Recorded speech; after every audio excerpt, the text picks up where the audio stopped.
अस्सलाम वालेकुम दोस्तों, मैं हूं उस्मान मंशा और आप देख रहे हैं सोशल टीवी। दोस्तों, क्या खबीब नुरमगोमेडोव डब्ल्यूडब्ल्यूई में आ सकते हैं? और अगर वो डब्ल्यूडब्ल्यूई में आ जाएं तो वो किस तरह कामयाब हो सकते हैं? इस पर ड्रू मैकिंटायर ने बहुत इंटरेस्टिंग कमेंट किया है और डैनियल ब्रायन ने ब्रोक लेसनर के बारे में एक बहुत इंटरेस्टिंग बात रिवील की है कि क्या ब्रोक लेसनर पैसों के लिए रेसलिंग करते हैं। और उसके अलावा आज की इस वीडियो में मैं आपको 5 ऐसे रेसलर्स के बारे में बताऊंगा जिन्होंने अंडरटेकर को रेसलमेनिया पर हराने से इनकार कर दिया। तो आज की ये वीडियो बहुत इंटरेस्टिंग है, इसे आखिर तक जरूर देखें। और अगर आपने अभी तक वीडियो को लाइक नहीं किया तो वीडियो को लाइक करके चैनल को भी सब्सक्राइब कर लें। तो बिना देर किए शुरू करते हैं।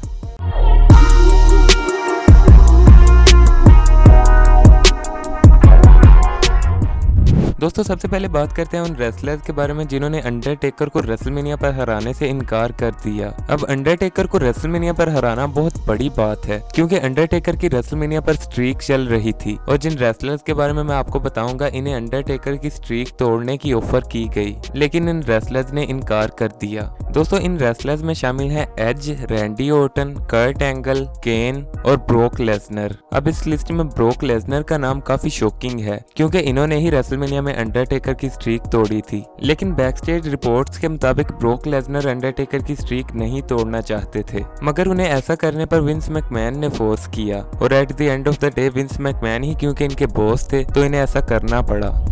दोस्तों, अगली अपडेट की तरफ बढ़ते हैं जो कि है ब्रोक लेसनर के बारे में। अब बहुत से फैंस ये समझते हैं कि ब्रोक लेसनर रेसलिंग सिर्फ पैसों के लिए करते हैं, लेकिन डैनियल ब्रायन ने रिसेंटली एक इंटरव्यू में कहा कि ऐसा नहीं है। ब्रोक लेसनर सिर्फ पैसों के लिए रेसलिंग नहीं करते और जिस तरह वो फार्मिंग और घर पर रहना पसंद करते हैं इसी तरह वो रेसलिंग करना भी पसंद करते हैं। और दूसरी बात के पैसों के बगैर कोई भी रेसलिंग नहीं करता। और हालांकि ब्रोक लेसनर पैसे लेते हैं, लेकिन जब वो रेसलिंग करते हैं तो उनकी आंखें चमक उठती हैं, जिससे जाहिर है कि वो रेसलिंग करना पसंद करते हैं। दोस्तों, आपको क्या लगता है कि क्या ब्रोक लेसनर रेसलिंग सिर्फ पैसों के लिए करते हैं? हमें कमेंट सेक्शन में जरूर बताएं। आगे फाइनल अपडेट की तरफ बढ़ते हैं जो कि है अनडिफीटेड यूएफसी चैंपियन खबीब के बारे में। अब रिसेंटली एक इंटरव्यू में ड्रू मैकिंटायर से खबीब के बारे में पूछा गया क्योंकि खबीब ने यूएफसी प्रेसिडेंट को अपनी रिटायरमेंट कंफर्म कर दी थी। तो इस पर ड्रू मैकिंटायर ने कहा कि खबीब बहुत टैलेंटेड है और डब्ल्यूडब्ल्यूई में अपना नाम बना सकता है, और अगर खबीब के पास माइक स्किल्स इतनी अच्छी नहीं है तो हमारे पास पॉल हेमन या MVP जैसे टैलेंटेड लोग हैं जिनको हम खबीब के साथ अलाइन कर सकते हैं, और वो एक बहुत अच्छा UFC परफॉर्मर है और अगर वो ये चाहे तो हम ये कर भी सकते हैं।